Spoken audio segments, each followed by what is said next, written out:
Okay, see this question. This question looks difficult, but it's actually not so difficult. Uh, what does the question say first? Let's see. All surfaces are shown in figure are smooth. System is released with the spring unstretched. In equilibrium, compression in the spring will be what? So see, this block, this sphere is in equilibrium along with this wedge. Okay. Now, for equilibrium, the wedge has to shift in this direction. So this spring will be compressed and this spring will elongate. If the wedge shifts by a distance, you could say L. If the wedge shifts by a distance x, then this will get compressed by x and this will elongate by x. Okay. So let's just draw the FBD of the sphere and the wedge. That's very easy. So this is your sphere, okay, and this is the wedge.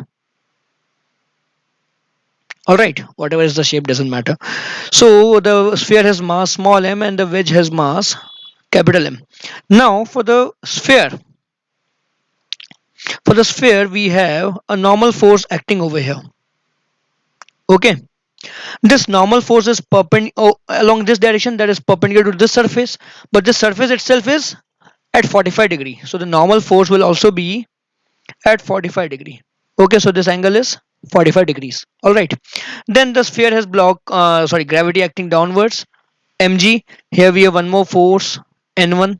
Okay, now reaction to this n, we have n acting over here. Okay, then we have spring force kx pulling it. This spring is getting elongated, so it will pull the block in this direction. Okay, similarly the second spring, this is getting compressed, so it will push the block in the same direction. So here we have one more force kx, then we have capital mg, and then we have another normal force n2. Okay, so let's see. So for the sphere, oops, for the sphere along vertical direction, mg is acting downwards. Mg will be balanced by component of n upward direction.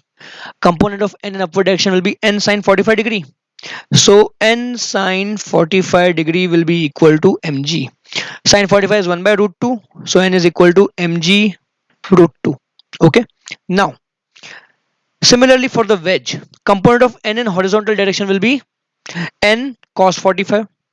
Okay. N is making 45 degree with horizontal. So this is also making 45 degree with horizontal. So component of n in this direction will be n cos 45. So this should balance kx and kx together. So we can write down over here. So n cos 45 should be equal to 2kx. Right. This should balance kx plus kx. So 2kx. So n is what? Mg root 2, and cos 45 is what?